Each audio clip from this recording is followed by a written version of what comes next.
ہمارے ساتھ موجود ہے۔ السلام علیکم روکڑی صاحب، بہت بہت شکریہ آپ کے وقت کے لیے۔ سب سے پہلے تو یہ بات آپ سے جاننا اس لیے ضروری ہے کہ پارٹی سے آپ کی بنیادی رکنیت اسی وجہ سے معطل کی گئی تھی، مطلب آپ کو پی ٹی آئی میں بطور بنیادی رکن اس لیے علیحدہ کر دیا گیا تھا کہ آپ نے اس وقت عمران خان کو کہا تھا کہ جو سینئر فوجی افسر کے اوپر آپ الزامات لگا رہے ہیں یہ بے بنیاد ہیں۔ اس وقت اسی فوجی افسر کے خلاف بیانات پر آپ کھڑے ہو گئے تھے اور آپ نے کہا تھا کہ الزامات ٹھیک نہیں ہے، ہی از اے مین آف پرنسپلز، جس پر آپ کی بنیادی رکنیت معطل کی گئی تھی۔ آج جی آئی ٹی کے سامنے جب عمران خان صاحب پیش ہوتے ہیں تو ان کے پاس اس کا کوئی ثبوت موجود نہیں ہوتا۔ ہاؤ ڈو یو سی دس؟ آپ دیکھیں نا، آج I was reading the very same thing کہ عدالت پوچھتی ہے کہ آپ نے الزام لگایا اور آگے سے کہتے ہیں آپ کے پاس کوئی ثبوت ہے، ہی سے نتھنگ، میرے پاس کچھ بھی نہیں ہے۔ کہاں کیوں لگایا؟ مجھے نے بتایا تھا۔ آپ کتنی بدبختی ہے کہ اس بہت بڑے عہدے پہ رہنے والا آدمی وہ جب ایک کرائسس کو سمجھتا ہے، اس کے لیے تو کرائسس تھا نا، اس کی گورنمنٹ چلی گئی، دوسری گورنمنٹ آ گئی اور وہ لیجیٹیمیٹ گورنمنٹ آئی، جیسی وہ نکلی اس نے اس بندے پہ الزام لگانا شروع کیے کہ جس پہ اس کے الزام لگانا بنتے نہیں تھے۔ اس کی ریزن کیا تھی کہ ایک آدمی پوسٹ ہوتا ہے اور پوسٹ ہونے کے 4 دن بعد وہ اس کے اوپر الزام لگانا شروع کر دیتا ہے، 5 days بعد۔ اور میں نے جا کے اس وقت کہا تھا کہ this is a wrong approach, wrong direction, you are doing a wrong thing, کیونکہ جس کے اوپر آپ الزام لگا رہے ہیں یہ ملک کا اثاثہ ہے اور اس جیسے بندے اس ملک کے اندر کم ہیں۔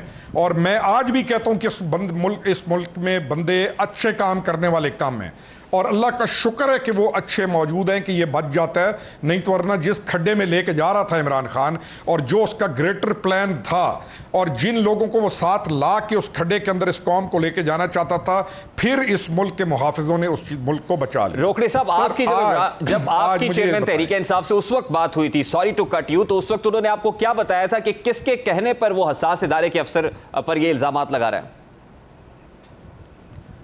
نہیں سر، وہ کبھی بھی نہیں کہتا میں کس کے کہنے پہ لگا رہا ہوں، نہ وہ نام لیتا ہے۔ وہ یہی ہے کہ کسی نے مجھے کہا تھا، یہی عدالتیں نکلوا لیں، عدالتوں کو کہیں نکلوا لیں یہ سارے الزامات جو لگاتا ہے وہ۔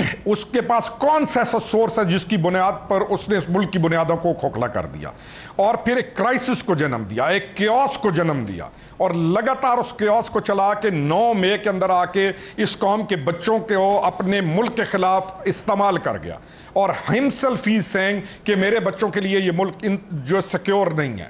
یہ پوچھنا چاہیے، اس کے اوپر ایک گرینڈ انکوائری ہونی چاہیے، اور اسی عدلیہ سے میں تو ریکویسٹ کروں گا کہ جب وہ اتنا کہہ رہے کہ مجھے نہیں پتا تھا، تو آپ پوچھیں کہ یہ تمام جو آگ لگائی، یہ تمام جو تم نے پرووک کیا، تم نے تمام لوگوں کو induce would also be the right word for saying، اور ان تمام لوگوں کے جو اذہان کو تم نے تمہارے اوپر they were thinking کہ تم بڑے اچھے ہو، تم نے تمام کو جو ڈیریل کیا، بتاؤ کس نے تمہیں کہا تھا، بتاؤ کس کے کہنے پہ کیا، وہ سورس دو جو تمہیں الزام لگانے پہ کہتے تھے۔ یہ تو پوچھنا چاہیے عدلیہ کو، اس چیز کے اوپر انکوائری کو مزید آگے لے کے جانا چاہیے۔ روکڑی صاحب، آپ جانتے ہیں کہ جس وقت آپ کو چیئرمین تحریک انصاف نے یہ ٹاسک دیا تھا کہ جائیے اور آپ اس افسر کو کاؤنٹر کریں یا ان سے بات کریں، تو اس وقت آپ وہاں پر پہنچے تھے، آپ کی اس وقت کیا ڈسکشن، کیا کانورسیشن ہوئی تھی اور جا کے کیا پیغام پہنچایا تھا آپ نے؟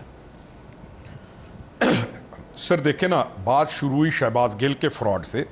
شہباز گل ایک نجی ٹی وی کے اوپر گیا اور اس نے وہاں پہ ایک شیطانیت پھیلائی بڑے پلاننگ کے ساتھ، اور خباثت کو وہ عروج پہ لے کے گیا، اس کے اوپر خبیث کے اوپر کیس بنا۔ وہ جب کیس کے اندر گیا تو پھر ایک ڈرامہ نیا چایا گیا، جی ننگا کر کے مارا، تو کبھی کہیں فلانی جگہ کرنٹ لگایا تو فلانی جگہ۔ بات یہاں سے شروع ہوئی تھی، بات شروع ہوئی تھی کہ میں بنگالہ گیا، انہوں نے کہا جی یہ چیز ہے، میں نے کہا شہباز گل جھوٹ بول رہا ہے، یہ جھوٹا شخص ہے اور عمران خان کو یہ ڈبوئے گا، اس گندے آدمی سے جان چھڑاؤ، یہ جھوٹا شخص ہے اور آپ ایک انکوائری کر لیں۔ مجھے انہوں نے کہا جی آپ انکوائری کر کے دیں۔ میں نے ایک انکوائری کی، فارمل اپنے طریقے سے پوری جا کے رپورٹ دی کہ بھائی اس کو کسی نے نہیں مارا، پولیس کے دھپے تو پوری دنیا میں لگ جاتے ہیں، لیکن یہ جو سارا بیانیہ ہے ننگا کر کے کیا، فلانا کیا، یہ سارا جھوٹ ہے۔ پانی شروع ہوئی تھی یہاں سے، اور پھر اس کے بعد یہ تھا کہ I went to the gentleman, انہوں نے کہا جی کہ یہ ہماری پارٹی یہ کرنے آیا وہ کرنے آیا۔ میں گیا، میں نے کہا بھائی ایک چیز ایسے نہیں ہے، نہ دنیا میں ایسے ہوتا ہے، یہ پاکستان میں ایسے نہیں ہوتا، یہ ادارے ہیں، یہ چیز ایسے نہیں ہے، ڈونٹ ڈو اٹ۔ انہوں نے کہا جی آپ برج کریں اس گیپ کو۔ ہم نے گیپ کو برج کرنے کی کوشش کی اور وہ ہم کامیاب ہو گئے۔ اور ہماری کامیابی کیوں تھی؟ کیونکہ آگے سے ہمیں پورا انہوں نے ہمیں ایکسیپٹ کیا اس چیز کو.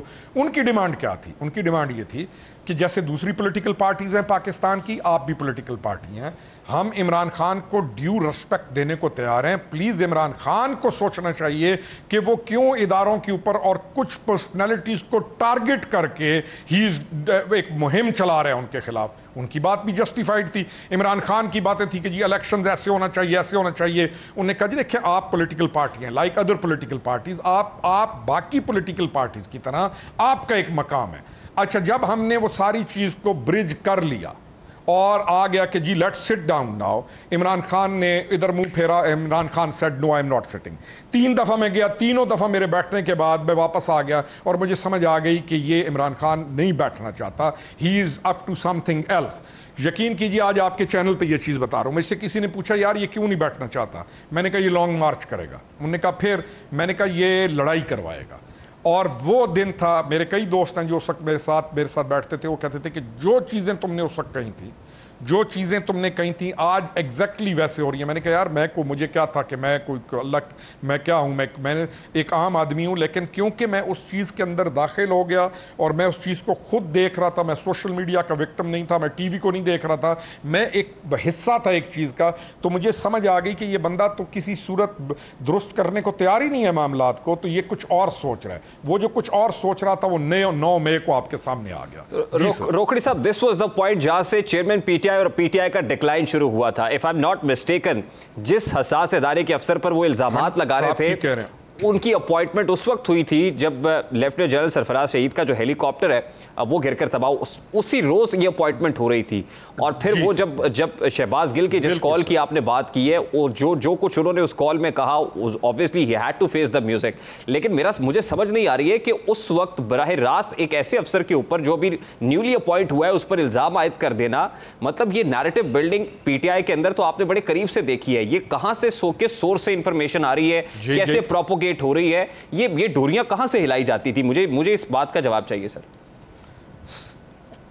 سر بات یہ ہے کہ ایک سیٹ کے اوپر ایک آدمی کے آنے سے ان کو ایشو کیوں ہے, جبکہ اس کو آئے ہوئے 4 دن بھی نہیں ہوئے.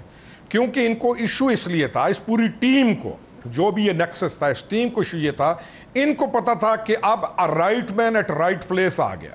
ان کو پتا تھا کہ اب پیٹریوٹ آ گیا. یہ نہیں کہ باقی پیٹریوٹ نہیں ہوتے, باقی بھی ہوتے ہیں, لیکن ہر دور میں اللہ تعالیٰ کے کچھ بندوں سے اللہ تعالیٰ زیادہ کام لیتا ہے. ابھی آپ 10 دن میرے ساتھ چلیں گے, میں 10 دن آپ کے ساتھ چلوں گا, تو آپ کو میری کیپیبلٹی, اپنی کیپیبلٹی کا بھی پتہ چل جائے گا. ہم دونوں ایک دوسرے کو جان جائیں گے. تو یہ ایک بہت بڑا گیم پلان تھا. دے نیو اٹ کہ جو وہ ایک ماسٹر ایول پلان ڈیزائن کیا ہوا تھا, ان کو اس ماسٹر ایول پلان کی رکاوٹ نظر آنے لگ گئی تھی اس ایک شخص کے اندر. اور بہت بڑا کرائسس جو وہ ڈیولپ کرنا چاہ رہے تھے, دے نیو اٹ کہ اب ہمارے لیے مشکل ہو جائے گا, بیکاز یہ بندہ ہمیں جانتا بھی ہے, اور اس بندے کو ان ارتھ کرنا یا ان وائنڈ کرنا, he is master of this thing, he is kind of a master spy as well. وہ کوئی عام اسپائی نہیں تھا, اسپائز کا چیف ہے, اور اگین اے اسپائی جو کہ موسٹ ڈیکوریٹڈ اسپائی ہے because of his actions and because of the life he has given to Pakistan. دکھ اس چیز کا ہے کہ ان تمام ننگ وطنوں نے مل کر اس وطن کے محب ترین اور اس وطن کے دفاع کرنے والے افضل ترین لوگوں کو ٹارگٹ کرنا شروع کیا. مجھے اب دکھ نہیں ہے, اس وقت یہ اللہ تعالیٰ کا شکر میں ادا کرتا ہوں. میں آج اپنے آپ کو فخر سے کئی دفعہ میں اپنے بچوں کو بھی کہتا ہوں, اللہ کا شکر ہے کہ اس بڑی ایک جنگ میں اللہ تعالیٰ نے میرے سے کام لیا اور ہم بیچ میں آئے اور ہم کھڑے ہوئے کہ اس ایک ٹولے سے اس ملک کو بچایا بھی صحیح, کام بھی کیا, اور چیزیں آج کھل گئی ہیں, ساری آپ کے سامنے ہیں. اور ان لوگوں نے کیا کیا ملک بچانے کے علاوہ تھا کیا؟ یہ تھی ساری چیز. باقی چیزیں میری آپ نے پی ٹی آئی سے راہ جدائی کرنے کا فیصلہ بہت جلدی کر لیا تھا. اس وقت جو پریڈکشن آپ نے کی وہ آج درست ثابت ہوئی. Now what are you looking at? ابھی جو جے آئی ٹی میں اسٹیٹمنٹس ریکارڈ کرائے ہیں چیئرمین پی ٹی آئی نے, ڈاکومنٹری ایویڈنس بھی موجود ہے, پھر کل پارلیمان نے قرارداد بھی منظور کر لی ہے, ملٹری کورٹ بھی ہے. What are you looking at? کیا فیٹ ہے, کیا فیوچر ہے؟ سر بات یہ ہے کہ آج کی جو ریکارڈڈ سٹیٹمنٹ کے جواب ہیں وہ ہمیں آپ دیکھ لیں, ہم نے کتنا کارنر کر کے اس نے اپنی پارٹی سے وہ اس نے بندے ڈیولپ کیے, وہ عادل راجہ جیسے اس کے بندے تھے جن کے ساتھ یہ ڈائریکٹ ان کمیونیکیشن تھا, کیا کچھ انہوں نے ہمارے خلاف نہیں کیا. آج وہ سارا جو پرچہ ہے یہ تقسیم کیا جائے ان کے اندر جنہوں نے زومبیز بن کے اس کی کال کے اوپر ہر کسی کی تحقیر کی کہ بتاؤ کون سی چیز ایسی ہے جو ہم جو کہہ رہے تھے اس کے خلاف ثابت ہو رہی ہے, کون سی ایک چیز بتائیں. دوسری چیز سر 9 مئی کے واقعے کو, کیا یہ عام واقعہ ہے؟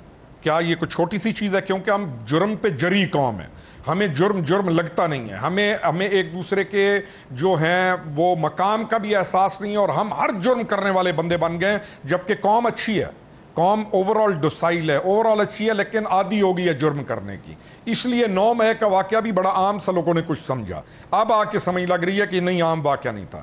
سر, the main culprit should be taken to the military courts اور once and for all اس سکور کو سیٹل کیا جائے. they should be sorted out, اور اسی طرح گریڈ میں لا کے آپ rate of the government establish کریں تاکہ آپ کے ملک میں کچھ قانون کا خوف پیدا ہو.